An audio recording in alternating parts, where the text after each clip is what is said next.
నరసరావుపేట ప్రజలు ఎటువైపు ఉన్నారు? టీడీపీయా వైసీపీయా? ప్రస్తుతానికి ఇప్పుడు టీడీపీ వాళ్ళు ఉన్నారు. టీడీపీ వైపు ఉన్నారు. ఎందుకంటే ఏం చెప్తారు?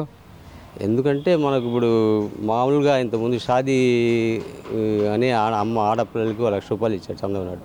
అవి తీసేశారు జగన్ గారు. ఆ విధంగా బీదోళ్ళు ₹5 పెట్ట అన్నం తింటే అన్న క్యాంటీన్ తీసేశారు. కొన్ని తీసేశారు. ఇప్పుడు మామూలుగా స్థలాలు వచ్చినాయి మొన్న మనుషులకి జగన్ ఇచ్చినాయి. జగన్ ఇచ్చాడు స్థలం. కానీ ఉన్న ఇక్కడ ఎమ్మెల్యే గారు కార్యకర్తలు కానీ ఒక్కో మనిషి దగ్గర 15,000 తీసుకుని స్థలం ఇచ్చారు.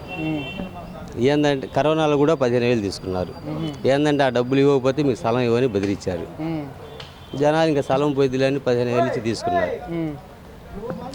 పైన ఆయన ఇచ్చినా ఇక్కడ ఎమ్మెల్యే గారు ఆయన ఎమ్మెల్యే దగ్గరికి పోయినా ఆ మాట ఎమ్మెల్యే గారి దగ్గర పోయినా ఆయన పట్టించుకోవాలా. ఓకే, అందుకని సార్ టీడీపీ